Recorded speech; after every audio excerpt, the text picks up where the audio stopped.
Imagine waking up today to find out that the corn in your cereal, the wheat in your bread, and the meat in your freezer may be contaminated. Now, this is not because the weather is bad or farming sucked. It's because someone intentionally brought in the fungus to destroy crops. Well, that's what agroterrorism is. It's basically using biological agents to attack our food supply. And most people really don't pay attention to it or even bring up this topic too much until incidents like this where something almost happened. As I'm doing my daily news dive, I found out that 2 Chinese scientists basically was arrested in Michigan for bringing in a fungus that has been listed by the US and the FBI as a potential agroterrorism threat. Now, these scientists did not have an intent to release, but them bringing it in the country without the proper permits is a huge red flag. The fungus in question basically affects crops like corn, wheat, and rice, and it also produces this toxin that can poison both animal and people. So now, what's the worst case scenario? So the worst case scenario is we basically have a massive crop failure, contaminated food,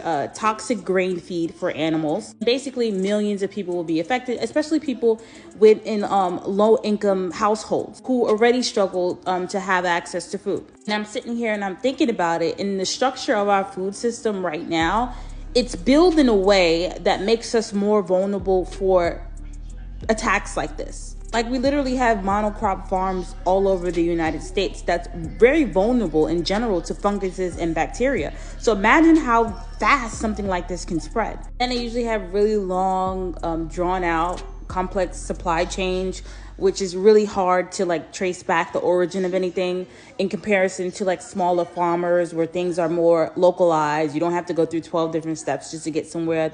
Tracing back the source is more easier. Yeah, so just thoughts. And I'm not saying that we're going to turn into the Last of Us TV show, but our food system is extremely fragile, and just stuff like this just reminds you how fragile it actually is.